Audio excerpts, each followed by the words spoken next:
Hello, சொல்லலாம். கார்த்திக், ஒரு சின்ன பிரச்சனைடா. என்ன? சாமுண்டீஸ்வரி அத்தையும் அவங்க சிஸ்டரும் இந்த மீட்டிங் வந்திருக்காங்க. அப்படியா? அவங்க எதுக்காக நாங்கள் வந்திருக்காங்க?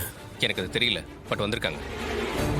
நீ வீடியோ காலில் வந்தனா நீ யாருங்கிற உண்மை அத்தைக்கு தெரிஞ்சிடும். அதனால நீ வீடியோ காலில் வர வேணாம், கேன்சல் பண்ணிடு. நான் இல்லை, அந்த கம்பெனியை பற்றி நான் நெட்டில் படித்தேன்.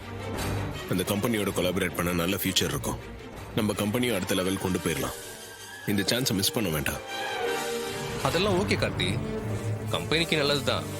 ஆனா பர்சனல் லைஃப்ல உனக்கு ப்ராப்ளம் ஆயிடுமே. இல்லைண்ணா. எப்பா என்னப்பா சொல்றாரு? ஒரு நிமிஷம் இருங்கண்ணா. அத்தையும் சின்ன அத்தையும் அந்த மீட்டிங்க்கு வந்திருக்காங்களா? என்ன வீடியோ கான்ஃபரன்ஸ்க்கு வர வேண்டாம்னு சொல்கிறான். எப்பா இவங்க எப்படி அங்க போனாங்க? தெரிலங்க. எனக்கு புரிஞ்சிருச்சு. நீ பேச போற விஷயம் எப்படியோ சின்னத்துக்கு தெரிஞ்சு அவங்க தான் உன்னை காட்டி கொடுக்கறதுக்கு இந்த பிளான் போட்டிருக்கணும். என்ன பண்ணலாம்? அவங்களுக்காகலாம் இதை மிஸ் பண்ண முடியாதுங்க. இது எங்க வேலை. நல்ல சான்ஸுங்க அது. எப்பா மிஸ் எல்லாம் பண்ண வேணாம், போனை கொடுப்பா. அண்ணா ஒரு நிமிஷம், மயில் பேசுறாரா? கொடுக்குறேன். பிரதர், சொல்லுங்க.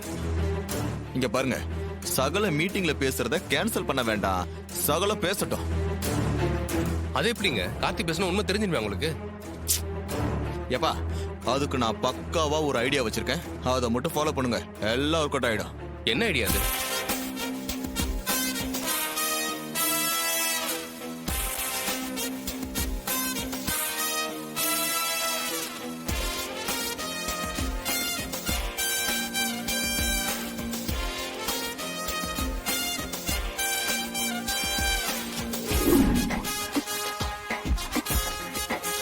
சகல நான் சொன்ன மாதிரி வீடியோ கால் வருவாப்ல, நான் சொன்னதை மட்டும் நீங்க செஞ்சிருங்க. ஓகே? ஓகேங்க. Okay bye. ஏங்க இந்த மாதிரிலாம் பண்ணக்கூடாதுங்க. ஏன்பா பண்ணக்கூடாது? நீ இன்னைக்கு பேசுறனா அதுக்கு இதான் வழி. அதுக்காக இந்த மாதிரி பண்றதுக்குலாம் எனக்கு இஷ்டம் இல்லை.